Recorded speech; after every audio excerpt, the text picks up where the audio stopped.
Bom dia, meus irmãos. Vamos dar início à nossa escola dominical. Tá? Vamos fazer a nossa leitura devocional. Quero convidar os irmãos a abrirem suas Bíblias no Salmo 46.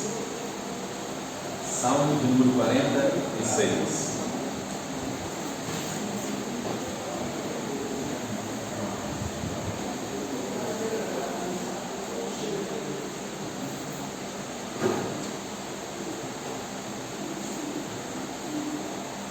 Salmo 46.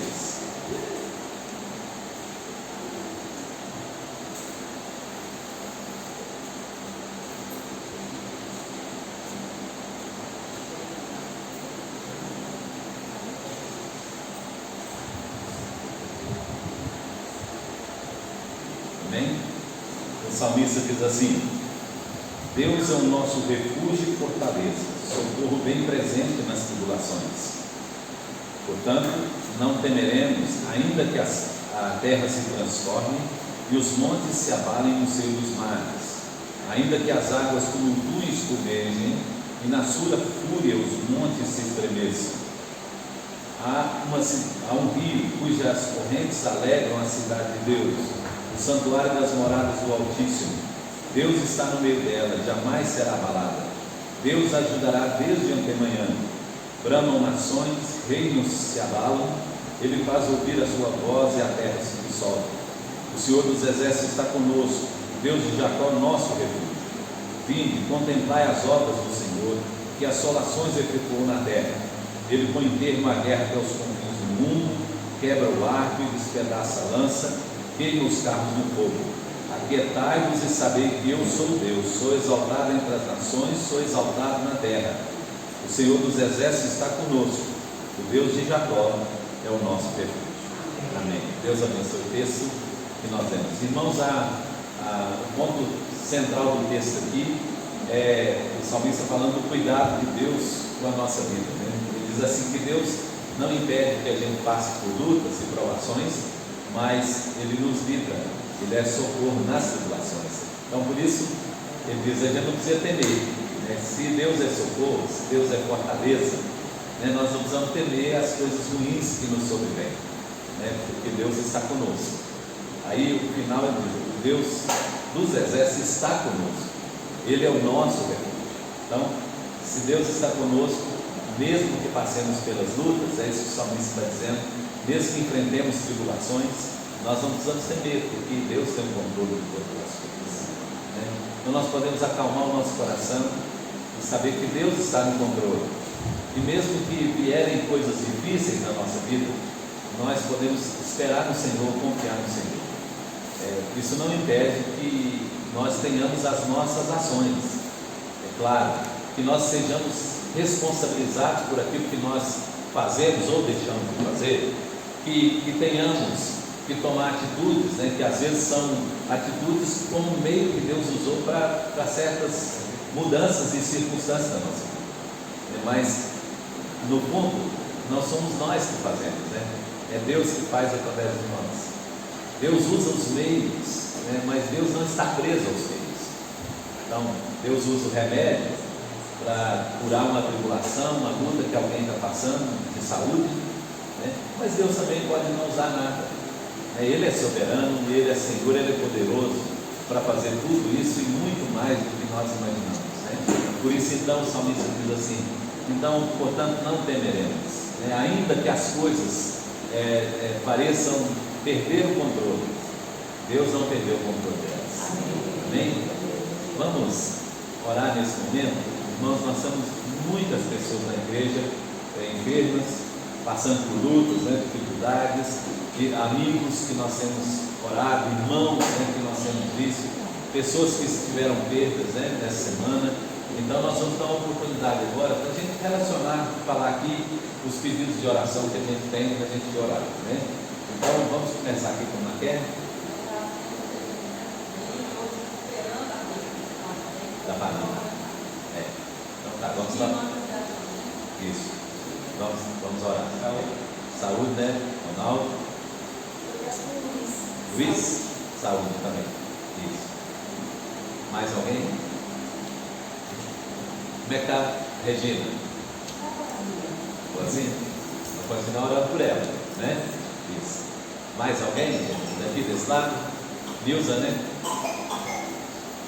Consolo, conforto, né? Da perda da mãe. E também pela nossa vida, né? Família pastoral, né? Tá? E aqui, gente, tem pedido? Mãe.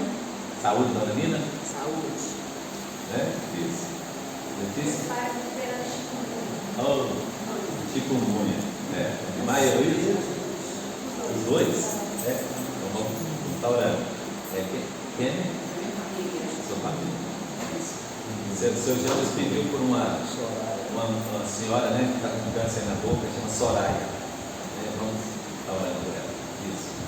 Você? Família. Meu pai, o menino, sim. Tereza? Precisando, né?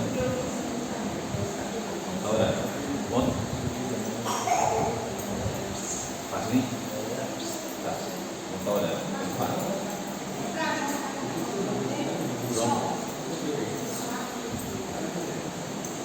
Vamos orar. Ontem nós fizemos uma visita com um senhor ali também no Leonardo. Ele está na cama e assim, não sei se a família não falou por causa da presença dele, talvez ele não saiba, né? Mas disseram que ele está com um problema no intestino e foi no médico, chegou lá no médico, fizeram os exames e não constatou nada, mas o homem não está na cama, não come, e está com escária, né? No corpo. Vamos orar por ele. Nós tivemos lá ontem com a família. O nome dele eu esqueci. O nome dele. Ele mora lá no Donato Borges, lá perto do Viana. Dona Santa. Dona Santa, graças a Deus, ela assim, da queda ela melhorou, né? Agora, nós estávamos conversando agora há pouco, Deus precisa levantá-la, né? Ela está querendo ficar só deitada. Então, abençoar que ela recupere total. Né? Isabel Franco, Isabel Beto. Beto? Está bem prostrada, fica dentro. Bem, também. Vamos nos lembrar da nossa cidade, né? Ali está tanta gente doente, né? Né? Vamos orar então. Depois da oração, nós vamos separar por estudo da lição, tá? Vamos orar. Pai, nós queremos, Senhor, nessa manhã, como igreja, nos colocar, Senhor, diante do teu altar, Pai, crendo, Senhor, que o Senhor ouve as nossas orações, como o Senhor prometeu na tua palavra. Queremos pedir, ó Pai, em nome de Jesus, Senhor, ó Deus, que o Senhor derrame uma graça especial hoje sobre esses motivos de oração por obras exatas. Deus, Tu conhece a vida de cada um, sabe, ó Deus, da dificuldade que cada um está enfrentando, Senhor, mas nós cremos também, Senhor, que todo o poder pertence ao Senhor. Ó Deus, e quando o Senhor manifesta a Tua graça, a Tua bondade, Senhor, as coisas são transformadas e mudadas, Senhor.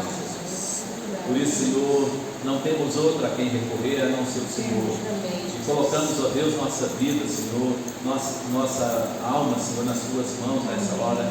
Pedimos que o Senhor nos dê, Senhor, consolo, conforto, esperança, Senhor. Ó Deus, que Tu venhas também trazer sobre nós, ó Pai, a Tua graça, Senhor, que é melhor do que a vida. Ó Deus, que nessa manhã, Senhor, nosso coração se mova para estar na Tua presença, Senhor, para ouvir a Tua voz, ó Deus, e para, Deus, experimentar, Senhor, mover da mão do Senhor sobre nós nessa manhã. Te agradecemos, Senhor, por tudo que o Senhor tem feito por nós, ó Deus, e clamamos, Senhor, por cada vida que foi apresentada aqui, Senhor. Ó Deus, pedimos também a Tua bênção sobre os demais irmãos que não estão aqui, sobre nossa cidade, Senhor, sobre essa crise, Senhor, que a cidade está vivendo de saúde, tanta gente doente, Senhor, que Tu tens misericórdia, Senhor, do nosso povo aqui, de Pedro Leopoldo, Senhor, e alcance a vida desses irmãos, Senhor, desses amigos por quem nós temos orado, Senhor. Ó Deus, muito obrigado, porque o Senhor ouviu a nossa oração. E obrigado, Senhor, por Tua bondade. E assim oramos, Pai, e te bendizemos, Senhor, nessa manhã, em nome de Jesus, nosso Senhor. Amém. Nós temos um irmão que está nos visitando pela primeira vez, né? Eu gostaria de apresentá-lo. É fugiu o nome? Wesley, isso. Wesley é de João Molevade. Está conosco, é um jovem, né? Então, que o Senhor abençoe a vida dele. Ele está trabalhando aqui, Só está longe da família, né? Está cumprindo um trabalho aqui e veio estar conosco hoje. Seja bem-vindo, viu, meu irmão? Jesus abençoe a sua vida. Vamos separar então para o estudo da lição? Tá? E os adultos que estão aqui comigo, eu quero convidá-los a abrirem suas Bíblias no livro de Apocalipse, no capítulo de número 17.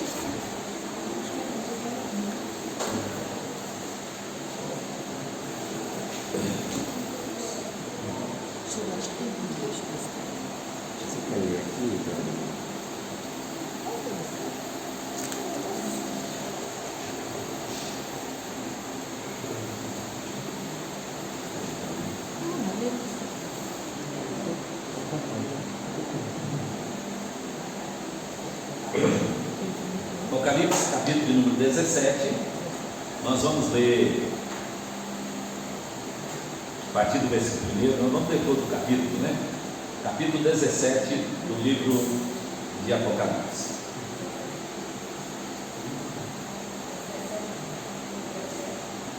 Começamos, né? Tá? Diz assim: veio um dos 7 anjos que tem as 7 taças e falou comigo dizendo: vem, mostrar-te-ei o juramento da grande meretriz que se acha sentada sobre muitas águas, com quem se prostituíram os reis da terra, e com o vinho de sua devassidão foi que se estabeleceram os que habitam na terra. Transportou-me o anjo em espírito a um deserto e vi uma mulher montada numa besta escarlate, besta repleta de nomes de blasfêmias, e com 7 cabeças e 10 chifres. Achava-se a mulher vestida de púrpura de escarlata, adornada de ouro e de pedras preciosas e de pérolas, tendo na mão um cálice de ouro transbordante e de abominações com as imundícias da sua prostituição. Na sua fronte achava-se escrito um nome, um mistério: Babilônia, a grande mãe das meretrizes e das abominações da terra. Então vi a mulher embriagada com o sangue dos santos e com o sangue das testemunhas de Jesus, e quando a vi, admirei-me com grande espanto. O anjo, porém, me disse: por que te admiraste? Dir-te-ei o mistério da mulher e da besta, que tem 7 cabeças e 10 chifres, e que leva a mulher. A besta que viste era e não é, está para emergir do abismo e caminha para a destruição. E aqueles que habitam sobre a terra, cujos nomes não foram escritos no livro da vida desde a fundação do mundo, se admirarão vendo a besta que era e não é, mas aparecerá. Aqui está escrito: quem tem sabedoria. As 7 cabeças, aqui está o sentido, digo, quem que tem sabedoria. As 7 cabeças são 7 montes, os quais a mulher está sentada, e são também 7 reis, dos quais caíram 5, um existe e outro ainda não chegou, e quando chegar tem que durar pouco. E a besta, que era e não é, também é ele o 8º rei, que procede dos 7 e que caminha para a destruição. Os 10 chifres que viste são 10 reis, os quais não receberam reino, mas recebem autoridade como reis, com a besta durante 1 hora. Tem este um só pensamento, e oferecem à besta o poder e a autoridade que possui. Pelejarão contra o cordeiro, e o cordeiro os vencerá, pois ele é o Senhor dos senhores e Rei dos reis. Vencerão também os chamados eleitos e fiéis, que se acham com ele. Falou-me ainda: as águas que viste onde a meretriz está sentada são povos, multidões, nações e línguas. Os 10 chifres que vistes e a besta, esses odiarão a meretriz e a farão devastada e despojada, e lhes comerão as carnes e as consumirão no fogo, porque em seu coração incutiu Deus que realizem o seu pensamento e executem a uma e deem à besta o reino que possuem, até que se cumpram as palavras de Deus. A mulher que viste é a grande cidade que domina sobre os reis da terra. Amém. Deus abençoe o texto que lemos para a nossa edificação. Irmãos, nós estamos estudando o livro de Apocalipse e nós temos mostrado para os irmãos que o livro ele se divide em duas partes, né? Duas grandes partes, uma que vai do capítulo 1 até o capítulo 12 e a outra que vai do capítulo 12, capítulo 11, né? Tá? E do outro do 12 até o capítulo 22. São duas partes do livro. Essas duas partes contam a mesma história, né? E essas duas partes elas são divididas em seções. Nós temos 3 sessões na primeira parte e 4 na segunda parte. Aqui agora nós estamos entrando no texto que nós lemos aqui agora, na 6ª sessão do livro. Então, são 7 sessões paralelas. Essas 7 sessões que nós falamos aqui, ela começa com a história do nascimento de Cristo e da igreja e encerra com o juízo. Porém, como nós já ensinamos para os irmãos, não termina a história, né? Ele conta a história contando o juízo de forma parcial e aí volta de novo. Na próxima sessão ele reinicia a sessão falando do nascimento de Cristo, da igreja, e vai até o juízo de novo, mas porém de forma parcial. Só na última sessão, né, que é a 7ª, que vai no capítulo 21 e 22, é que nós teremos então o juízo de forma completa, aí total. Como ele está contando a história e ele vai repetindo a história, cada vez que ele repete a história, ele acrescenta elementos novos na história, né? Então nós vimos primeiro os 7 candeeiros, depois os 7 selos, as 7 trombetas, as 7 taças, né? E aí agora nós estamos caminhando para o final, para o juízo final, e agora então os inimigos de Deus agora se manifestarão. Lembra que nós terminamos a sessão anterior, quando ele diz assim, que ajuntarão num lugar chamado Magedon e pelejarão contra o cordeiro e os cordeiros vencerá?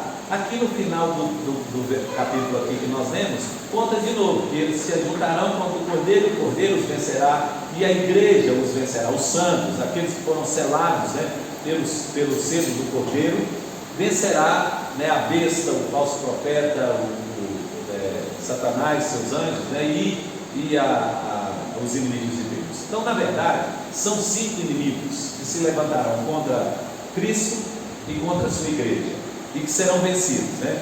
Então nós mostramos para os irmãos, o primeiro inimigo é o dragão, lembra? Lá desde a história, né? E ele é a representação de Satanás, Lúcifer, né? O segundo inimigo que nós falamos aqui é o anticristo, que é aquela besta que emerge do mar, né? Os irmãos lembram também, que é o homem que aparecerá, nós já falamos dele aqui, tá?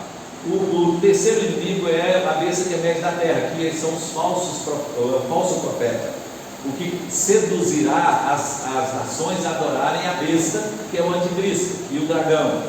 Depois tem o quarto inimigo, que é a grande Babilônia, que é a meretriz, que nós vamos estudar hoje aqui. E o quinto inimigo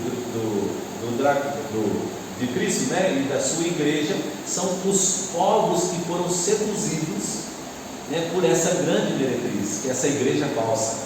Então a grande meretriz nós definimos aqui que ela é a igreja falsa, que está presente no mundo. Então os que compõem essa igreja, todos aqueles que foram selados pelo número da besta, são os inimigos de Cristo e da sua igreja. Então, lembra? Nós temos então de ordem contrária, nós temos as nações que foram seladas pela besta. Nós temos a religião falsa, que é a grande meretriz, a grande Babilônia. Nós temos o falso profeta, que conduz as nações a adorarem a besta e Satanás. Nós temos a besta, que é o anticristo, que emerge do mar. E nós temos o dragão, né, que é Satanás, né, a incorporação de Satanás. Então são 5 inimigos. Esses 5 inimigos eles serão destruídos até o final do Apocalipse. Então no finalzinho será lançado lá no lago que arde fogo e enxofre, né? Satanás, né, seus anjos, né, a grande Babilônia, né? Todos eles serão lançados, né, o anticristo, né, e os homens ímpios serão lançados no lago que arde fogo e enxofre, né? Então é o final, né, o julgamento final e o juízo final sobre todos aqueles que se levantaram contra Cristo e contra a sua igreja. Tem pergunta aí, irmãos? Até agora? Ela é um símbolo e ao mesmo tempo uma pessoa. Qual pessoa? Uma igreja, né? A Babilônia é a religião, né? Ela é um símbolo e ao mesmo tempo ela é uma religião, né? Agora, os homens que compõem essa religião faz parte dela, né? Então é a igreja falsa, em contraste com a Nova Jerusalém, que é a igreja verdadeira, né? Mais pergunta? Não? Então vamos seguindo. Então João tem agora, irmãos, a visão, né? E aí na visão que João tem aqui agora, o anjo mostra então a grande meretriz, ou seja, essa Babilônia, né? Que foi definido como Babilônia. Se os irmãos observarem, há um contraste grande entre a meretriz e a Nova Jerusalém, né? Enquanto a Nova Jerusalém é a noiva do Cordeiro, a Babilônia é a prostituta, a grande meretriz na terra, né? Então, por quê? Porque ela não é a noiva do Cordeiro, né? E ela compete com a noiva, que é a igreja. Então, enquanto a igreja está pregando o Evangelho, falando de Jesus, né, levando os homens a adorarem a Jesus, a grande Babilônia está fazendo o inverso, levando justamente as pessoas a agirem contra a igreja e adorarem Satanás e seus agentes. Então há um contraste, uma oposição. Então, de um lado, o povo de Deus adorando a Deus, e por outro lado, aqueles que foram selados pela besta, que fazem parte dessa religião falsa, adorando a grande Babilônia, e servindo a grande Babilônia. A questão dessa igreja falsa, irmãos, ela esteve presente em todo o mundo, né? Todo o tempo, em todo o tempo. E interessante que ela se mistura. Esse que é o grande problema, né? Porque é o seguinte: Jesus falou sobre o joio no meio do trigo, né? Ele foi muito claro, Jesus mostrou isso claro nas Escrituras. Sempre haverá dentro da igreja a parte falsa, a igreja falsa. Então, tem a igreja verdadeira, mas dentro dela tem a parte falsa, que é o objetivo de destruir a igreja verdadeira, né? Então, Jesus advertiu sobre os falsos profetas. Jesus se advertiu sobre lobos que estão vestidos de pele de cordeiro. Falsos mestres. Jesus falou de espíritos enganadores, né, no meio da igreja, que se levantariam contra a igreja. Agora notem que toda a aparência deles é de igreja verdadeira. Eu ia falar isso. Às vezes a gente fica pensando que igreja falsa, quando o senhor fala aqui, é aquela que vai levar a adorar Satanás, você fica pensando em satanismo. Sim. E não é, ou pelo menos não só. Ela está no nosso meio, ela parece o trigo, ela é semelhante, ela cresce mais ou menos igual, e ela tem esse discurso, mas no fim ela quer tirar da centralidade de Cristo. Pois é, essa questão da multiplicidade aí é tão grande, porque ao mesmo tempo que ela está dentro da igreja, ela também está fora da igreja, né? Aí ela movimenta os povos para agirem contra a igreja. Então veja, a invasão e a ação do inimigo, ela é de dentro da própria igreja, né? Então se levanta gente dentro da própria igreja contra a igreja, e os irmãos estão cansados de ver isso, né? Pessoas que se dizem cristãos, pessoas que se dizem servos de Deus e se levantam contra a igreja para destruir a igreja. Quantos exemplos nós já vimos isso espalhado aí pelo mundo? Então há um inimigo agindo internamente, mas há também um inimigo agindo externamente, que é aquela pressão da igreja falsa, da igreja de Satanás, a igreja, as heresias, né? as falsas mestres fora aí, com heresias tentando infiltrar dentro da igreja ensinos falsos para destruir a igreja. Então essa igreja falsa é a grande Babilônia. E notem, irmãos, que ela está sentada sobre o mar. Vocês notaram ali? E o mar aí, ele define quem é o mar. Ele diz assim: são reis, povos, nações. Então, qual é a base dessa igreja falsa, irmãos? É todo mundo que não é cristão. Então ela tem força porque ela não é minoria, ela tem força porque ela é formada da maioria. A igreja verdadeira que é a minoria, a igreja verdadeira que é o remanescente fiel. Então, onde tem a igreja falsa, né? Onde tem uma igreja verdadeira, cercando a igreja verdadeira, tem a igreja falsa. Por isso, irmãos, que a pressão é tão grande, né? E quando eu era mais jovem no ministério, eu pastorei numa igreja lá em Monte Carmelo, e tinha uma senhora muito velhinha já, e eu ia lá visitá-la sempre, e aí toda vez que a gente chegava lá, ela não saía de casa mais, eu levava a ceia para ela e ela falava assim: pastor, nós temos que orar para Deus tirar os nossos jovens do mundo, tirar os nossos jovens do mundo. E aí eu disse mesmo, irmã, nós vamos orar. Depois de um tempo, né, mais para frente, nós já passamos para pedir para Deus tirar o mundo de dentro da igreja, porque o mundo infiltrou, né? Os jovens não foram só tirados do mundo, né? Mas o mundo veio para infiltrar dentro da igreja, com pensamentos, né, de que todas as coisas são permitidas, com pensamentos que nós vivemos um mundo diferente, onde a cultura pode misturar-se com a religião, não é? Não, isso é cultural, né? Isso não tem nada a ver, né? Isso a modernidade que nós estamos vivendo, né? Isso é informação que o mundo agora está vivendo. Então a igreja precisa atualizar-se, a igreja precisa deixar, né, os costumes antigos para adaptar-se, né? A Bíblia precisa ser reescrita, né? Nós estamos vendo isso aí o tempo inteiro, irmãos. Isso tudo é a igreja falsa tentando destruir a igreja verdadeira. Agora o texto aqui, irmãos, se os irmãos observarem, descrevendo aí, ainda diz desse sistema eclesiástico falso aí, né? Diz que ela não é apenas uma cidade, mas ela é a grande meretriz.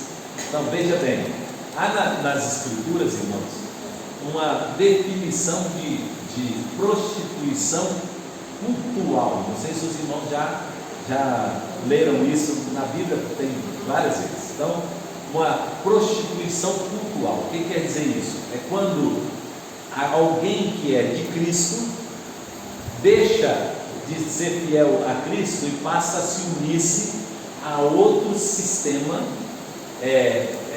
mundano, né, religioso. Então, quando alguém deixa de servir a Cristo e vai servir a igreja falsa, isso é uma prostituição. Então ela é a meretriz porque o objetivo dela é esse, é de trazer aqueles que são de Deus para deixarem Jesus, deixarem a igreja verdadeira e passarem a fazer parte dessa igreja falsa. Então em todo o tempo, irmãos, ela perseguiu a igreja verdadeira com essas ideias de tentar minar aquilo que é a fé do povo de Deus, né? E a gente vê isso assim de forma explícita, né? Mas nós vemos isso também de forma sorrateira, né? Então a gente sabe o que está acontecendo, né, no mundo que nós estamos vivendo, certo?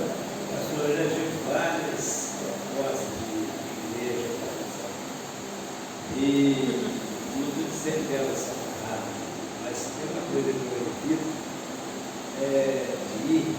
de convite, às vezes um pastor está vindo, mas ali está vindo, igual foi lá na Lava Jato, lá uns dias lá. Aí eu fui e a primeira vez, aí me chamaram de novo, eu não vou porque eu já tenho igreja, já vou na igreja, eu tenho a minha igreja, já sirvo com Deus, eu não vou, é o mesmo Deus, então eu vou ficar no meu Deus que é. Não tem razão, né, Beto? Tem razão. Então eu não mudo, eu não mudo aqui. Mas isso é de forma sutil, né? Mas tem também. Justamente para a gente não entrar numa fria. Eu entrei numa fria porque a mulher falou que ela queria oração e tal, não sei o quê, botou meu nome lá, e não sei o quê, uma confusão lá, que eu peguei. E Cláudia ficou meio longe, a minha sobrinha, sabe? Ficou meio de longe, não quero nada, não sei o quê. Eu falei, Cláudia, você ficou diferente, por que você não quis dar agora? Roberto, essa igreja, ela prega, não sei o que lá, e você tem não sei quantas Bíblias do lado. Eu falei, o que é isso? Você está doido? Estou fora. Não, essa mulher tem que tirar meu nome. Enquanto ela não saiu lá da casa da vizinha, ela saiu, não, eu quero que você tire meu nome, não quero oração de Deus também não. Vocês podem tirar meu nome fora, não quero oração de Deus não. Vou levar vocês numa igreja de Deus. Se vocês quiserem ir, eu vou levar vocês na igreja de Deus. Eu não ia me frio mais não. Pois Pois é, e outra coisa assim, aí nós estamos falando de coisas internas, né? E o tempo em que a igreja viveu sob perseguição, né, ferrenha, né, da igreja falsa, né? Irmãos, estimam, né, que no período da Inquisição morreram mais de 190 mil pessoas condenadas pela Inquisição. A Inquisição, irmãos, que era um braço da igreja, né?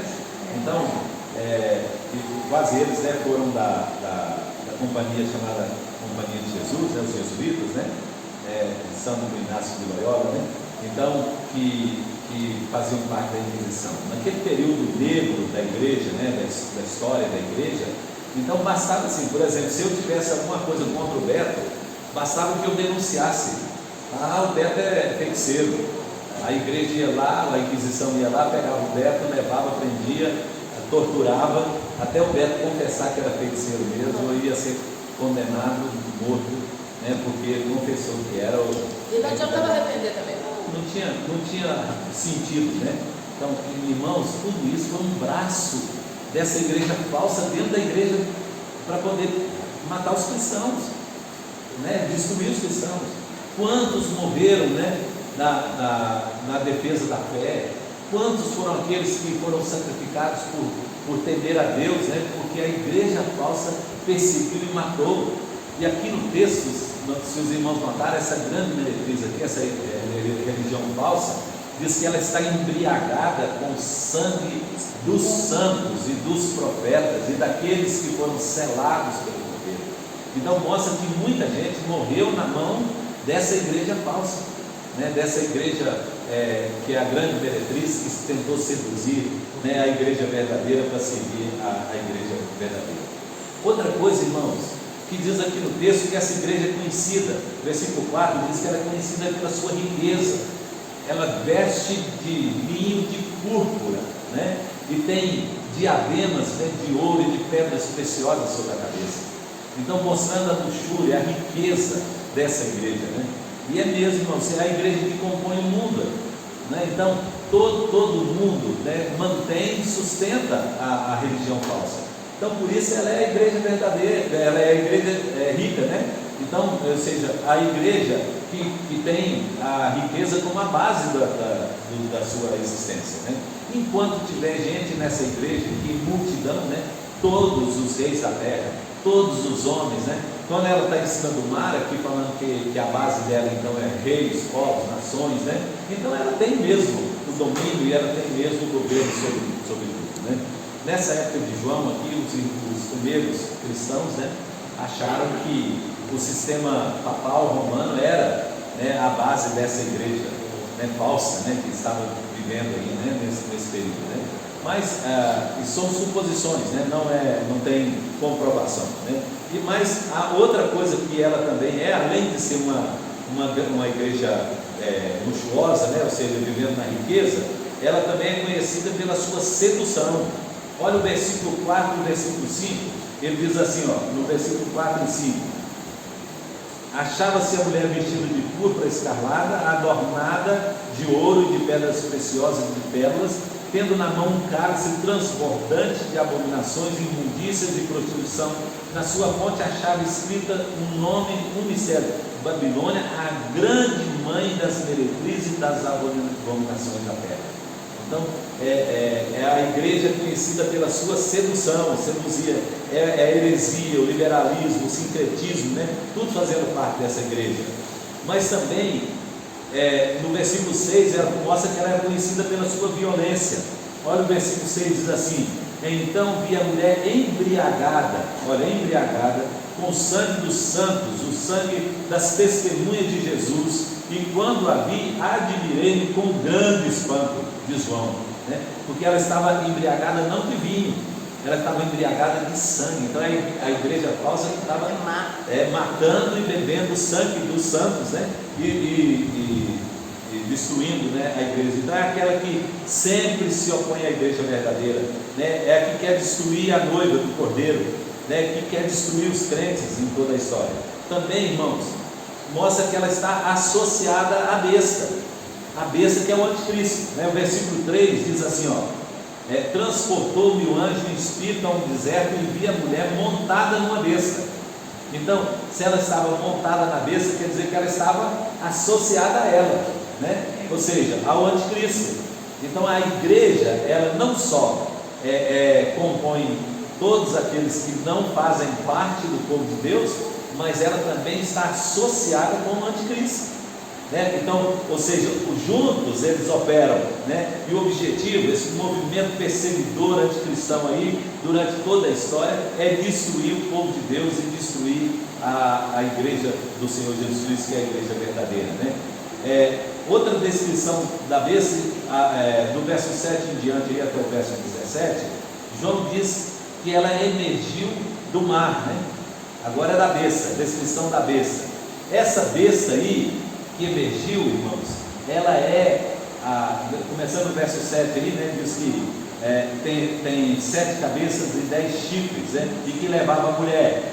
Essa besta, João diz que ela era, não é, e está para emergir, né, do abismo e caminha para a destruição.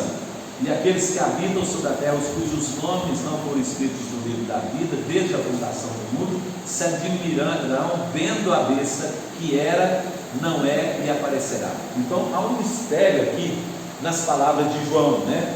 Então ele diz assim: ela não era, não é e está para emergir, diz o apóstolo João.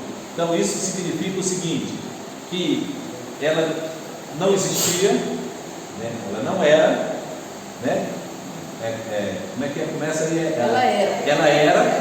Agora não é. Agora já não é, porque a cena mudou, né? Então ela se escondeu para que a grande meretriz que estava montada sobre ela aparecesse. Então, ou seja, ela se camuflou para que a igreja falsa levantasse. Então, olha a astúcia, né, de Satanás. Olha como Satanás trabalha. Então, ele apresentou o anticristo, depois ele tirou ele de cena e colocou a igreja falsa, para que a igreja falsa dominasse as nações. E aí depois que ele aparecerá. Nós vamos ver aqui no final que ele tomará o lugar. Inclusive ele tomará o lugar contra a meretriz, contra a Babilônia, né? Vamos falar sobre isso daqui a pouco. Então, por isso ele era, agora ele não é, mas ele está para vir. E aí, ele, falando sobre isso também, ele fala que essa besta, né, que emerge, ele diz, eles são 7 montes que representam 7 reis, né? E aí, desses reis, ele diz assim: 5 já caíram, e 1 existe, e virá um que durará pouco tempo. Então, ele está falando de 7 reinos, né? 7 reis, 7 reinos. 5 já passaram, dizer, e 1 está presente, e virá um outro que será breve. Então, vamos pensar, se são reis, povos e impérios, então João estava pensando nos impérios que existiram antes dele. Quais foram os grandes impérios que existiram? Vamos pensar. Primeiro, Egito, né? Primeiro império grande. Depois veio a Síria. Depois veio Babilônia, né? Com Nabucodonosor e os seus. Depois veio o reino persa, né? Então, Dario, né? Lembra? Reino persa. E depois veio o reino grego, com Alexandre, né? O Grande, né? Aí, agora, qual império que estava reinando na época de João? O romano. Então, 5 passaram e tem um presente. Esse presente era o Império Romano. Mas ele diz assim: ele vai cair, e virá um outro que irá durar pouco tempo. Por que vai durar pouco tempo? Porque o anticristo assumirá o governo. Então, o governo desses reinos, né, eles perderão efeito porque o anticristo assumirá. Então, por isso que ele falou, eles são 7 cabeças, e essas 7 cabeças representam esses 7 reinos. Então, a besta não é uma pessoa, ela segue uma história. Então, na história, ou pelo menos o chifre dela, né? Lembra que nós falamos assim que teve um momento atrás, quando nós falamos do anticristo, nós falamos assim, que muitos vieram no espírito do anticristo, mas que no final o anticristo será personificado. O Paulo falou do homem da iniquidade, lembra? Então todos esses que vieram antes estavam no espírito do anticristo, e aí quando chegar no final, ele vai assumir como pessoa, e é esse que vai durar pouco tempo. Pastor, esse anticristo já está no meio de nós aí. Está no espírito, né? Mas como pessoa não, Beto. O anticristo, Baal está cheio de nossa Aparecida e outros séculos aí. Pois é. Mas a ideia de João é que todas essas coisas, elas são no espírito dele, e não ele, né? Então, ele em carne será manifestado ainda. Então, porque esses governos que foram citados aqui, eles tiveram mais de um governante, né? Mas o governo era o espírito do anticristo, né? Agora, quando chegar no final, o anticristo será uma pessoa, e será a sétima cabeça, né? E ela durará também pouco tempo, né? E aí, depois de falar sobre os 7 reinos, né, que 5 caíram, né, e aí ele fala sobre 10 chifres, né? E aí, quando ele fala sobre os 10 chifres, ele diz assim, que os reinos do mundo darão suporte ao levantamento do anticristo. Então esses 10 chifres aí representam todo o governo do mundo, né? Todo o governo dando suporte, dando à besta aquilo que ela precisa para que ela possa governar, né? Para que ela tenha governo sobre o mundo. Então são os reinos que darão suporte e poder ao anticristo para que ele assuma. Então ele fala, são 10, né? 10 chifres, são 10 reinos que darão poder. Só que ele diz uma coisa, não é? Mas aqui agora a posição inverte. Então veja, no final, irmãos, Deus vai mover, e aqui o texto está dizendo que foi Deus que fez isso, né? Os versículos seguintes que fala isso. Deus vai mover o coração do anticristo para ele se voltar contra a igreja, contra a religião. Sabe por quê, irmãos? Coisa muito interessante. Até agora, até o aparecimento do anticristo, a igreja falsa interessa o dragão, interessa Satanás. Porque o objetivo dela é se misturar com a igreja verdadeira, é contaminar a igreja verdadeira. Mas quando chegar no final, irmãos, isso não interessa mais. Agora interessa o governo. Então o anticristo não pode ter competição. Por isso ele vai se voltar contra a meretriz para destruir a meretriz. Porque ela que tinha o governo das nações, ela que estava sendo apoiada pelas nações, ela agora não podia ser mais competição para Satanás. E Satanás é assim mesmo, irmãos. Satanás usa uma pessoa enquanto a pessoa interessa para ele.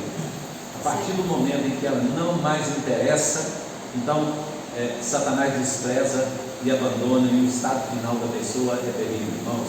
Eu conheci em Monte Carmelo uma mulher que era dona de um centro de baixo espiritismo chamado Valda. Ela era tia de um rapaz que era da nossa igreja lá. Irmãos, ela tinha gente de tudo quanto é lugar do país para consultar com ela. Ela tinha umas 4 ou 5 casas no centro da cidade. Era uma mulher rica, que tinha muita coisa, muito conhecida, mas chegou no final, irmãos, Satanás deixou essa mulher, e essa mulher começou a perder tudo, perdeu tudo que ela tinha, morreu, irmãos. O Didi, que era o membro da nossa igreja, falou: pastor, eu fui lá visitar minha tia, ela estava num barraquinho de lona, desses barraquinhos de lona preta, deitada numa cama, pastor, e eu nunca vi uma cena como essa. Ela deitada numa cama e saindo bicho de varejeira na boca e no nariz dela, e ela em cima da cama, sozinha, morrendo lá sozinha em cima daquela cama, nesse estado tão deplorável, tão terrível. Irmãos, Satanás, quem Satanás usa, chama cavalo, irmãos. É porque Satanás monta e faz a sua vontade, mas chega um ponto em que aquilo não interessa mais, ele deixa a pessoa, e o estado da pessoa é muito pior do que o primeiro estado. Veja, irmãos, Satanás entrou em Judas para cumprir o propósito de trair Jesus. Depois Satanás saiu dele e deixou Judas ressuscitar. no reino satânico, irmãos, as coisas acontecem assim. Enquanto tem objetivo, ele faz. É assim, irmãos. Essas pessoas estão procurando esses trabalhos assim, ó. Às vezes estão fazendo trabalho para poder enriquecer, para poder ter glória e tudo, mas o estado final, pode olhar, irmãos, ninguém que você conhece que mexe com essas coisas, no final tem uma vida boa no final da sua vida. Quase sempre morrem de maneira triste, deplorável. Quando morre de um acidente trágico, morre numa situação muito trágica, muito ruim. Porque Satanás usa a pessoa enquanto interessa para ele. Depois que não interessa mais, aqui agora é ele que está fazendo cabeça. Né? Pastor, tinha um amigo, estava lá em Vitória, trabalhando lá na Maravilha. Aí a esposa dele pegou e foi trabalhar. Ele era um cara novo, bem parecido, e ela era uma mulher velha e não era muito bonita. Aí estava eu, um colega meu, que era conversando, aí ela olhou para mim assim, você é para ser cavalo, o seu carro vai ser o cavalo muito bom. Tô fora, né, Beto? Fala, Beto, tô fora. O que casou foi ele no espiritismo, no caseca. Ela não saiu do caseca com o perfume. Ela falou muito isso. E ele segurava dentro do casamento, fazia casamento. Ele nunca nem chegava perto do sul, saía daqui dela. Pois é, e o estado final sempre os irmãos devem ter conhecido alguém assim, já conhecido que o estado final foi muito triste. O que vai fazer aqui agora, irmãos, o texto está mostrando que a besta, o anticristo vai se voltar contra a igreja, porque agora não me interessa mais a igreja. Agora o que interessa para a besta não é o sistema religioso, o que interessa para a besta agora é o sistema político. E aí agora que é o ponto forte do texto que nós estamos lendo, porque Satanás vai deixar a religião e vai passar para governar o mundo através do sistema político anticristão, mas acima de tudo, irmãos, ateu. Então agora não é mais a religião a base da besta, agora é o ateísmo que vai tomar conta. Irmãos, os irmãos estão vendo cada coisa assustadora que a gente está ouvindo. Se os irmãos viram, não sei se os irmãos viram, mas um discurso que o Gilmar Mendes fez essa semana, ministro do STF, sobre a religião, a gente deve ficar assustado. Chamou as igrejas de milícia espiritual.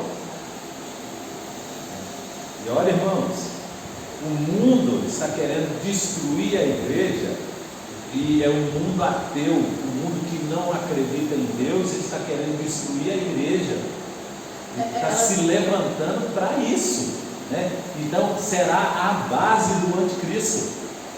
Ela quer poder, né? E aí, veja, irmãos, todo o tempo, essa semana eu conversava com a menina que é da nossa igreja aqui, que está na Europa. E ela estava falando comigo assim: pastor, durante muito tempo, todos aqui já chegaram a essa conclusão aqui na Alemanha, que durante tanto tempo a Europa mandou missionários para o mundo inteiro. Hoje o caminho está inverso. O mundo está precisando mandar missionários para a Europa, porque a Europa está inundada pelo ateísmo, né? Pela falta de fé, pela falta de crença.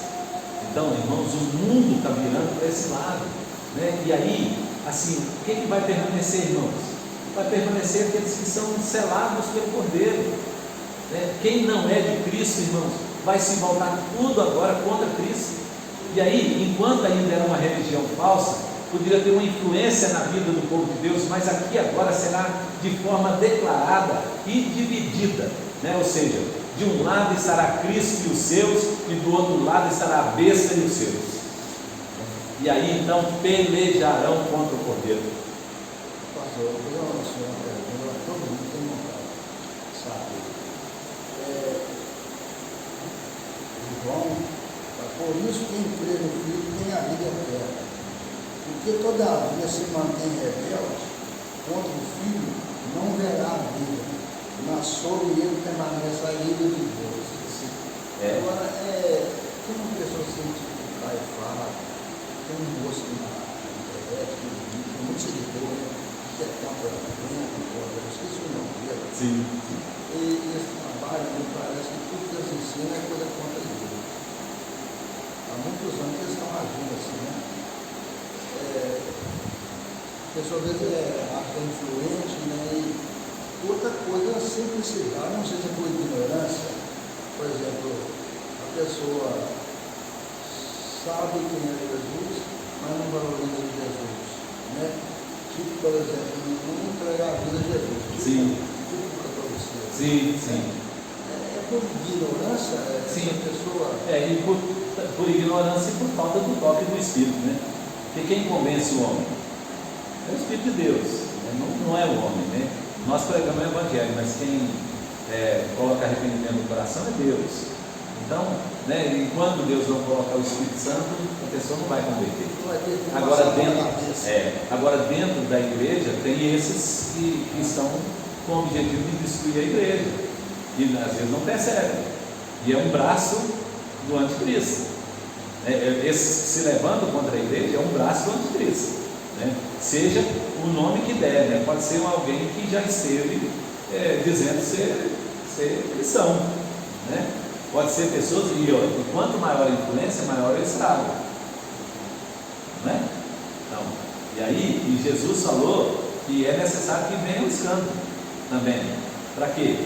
Para que a igreja seja purificada, a igreja seja revelada. Quem é a igreja do Senhor Jesus? Essas pessoas que eu citei, era forte demais, né? E continua, né? Continua, e agindo contra a igreja, né?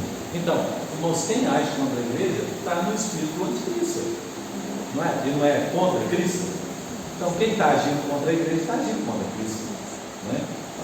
Aí, aqui no texto que nós lemos, então, depois da besta se voltar contra a igreja, agora é o ateísmo que vai agir com o braço forte do anticristo. E aqui eles pelejarão contra o cordeiro. Mas olha, irmãos, para a gente encerrar, olha o que diz o texto. Aqui já é uma demonstração do juízo de novo, só que é parcial ainda, né? Não é total, como nós já dissemos. Aí diz assim, no verso 17, que Deus inclinou, o coração incutiu Deus que realize o seu pensamento e executem a uma e deem à besta o reino que possuem, até que se cumpra a palavra de Deus. Então, assim, eles estão fazendo isso porque Deus inclinou para fazer isso. Para quê? Para que haja o dia do juízo. Então, o dia do juízo, irmãos, é justamente algo que está no controle de Deus. Então, não é uma batalha promovida por forças opostas, mas é uma batalha em que, tendo forças opostas, essas forças estão combinando com o propósito e a vontade de Deus, com a soberania de Deus. Então, Deus é que leva a isso, né? Mas diz o texto aqui, né, que o Senhor Jesus, né, diz no verso 14, que eles vão pelejar contra o cordeiro, mas o cordeiro os vencerá. E diz aí, vencerá por meio do quê? Primeiro aí, por meio do seu nome, né? Diz o texto aí, pois ele é o Senhor dos senhores e o Rei dos reis. Vencerão também os eleitos, ou seja, a igreja também vai vencer. Então, irmãos, é uma batalha em que não há outro vencedor a não ser Cristo e a igreja, né? Porque Ele é o Rei dos reis, Ele é o Senhor dos senhores. Então, embora tudo isso se levante, a igreja vai vencer. A igreja vai vencer. Cristo vencerá, né? Porque Cristo é o Senhor, Ele é o Rei dos reis e o Senhor dos senhores. Então, o que vai acontecer é que no final de tudo, né, quando o anticristo se levantar contra os reinos do mundo, se juntarem a ele, para dar força a ele, para pelejarem contra o cordeiro, contra a sua igreja, né, ele, o cordeiro e a igreja os vencerão. Então a vitória é da igreja. O tema do Apocalipse é isso: a vitória de Cristo e a sua igreja sobre os inimigos. Então, esse será o final. Claro que aqui é um juízo ainda parcial, nós vamos ver mais na frente, né? Então, lá no capítulo 18 agora, então vem a queda da Babilônia, os lamentos, aí nós vamos estudando até chegar depois do capítulo 22. Tem alguma pergunta, irmãos, que alguém queria fazer aí? Antes de encerrar? Simboliza muito o lado assim, do mundo, né? Talvez ele pergunte assim, por que ele citou Babilônia, né? Porque o reino da Babilônia foi um reino que agiu contra o povo de Deus lá no passado, né? E uma das marcas, assim, foi justamente a destruição e profanação do templo, né? Então destruiu o templo, levou cativo o povo de Deus, né? Queimou o templo, obrigava eles a adorar outros deuses. E levou os utensílios, né? Lembra naquela visão lá do dedo na parede, né? Então, eles estavam bebendo os utensílios do templo. Então, é por isso que o termo é simbólico, né? Babilônia é a religião falsa, né? Que tenta destruir o povo de Deus.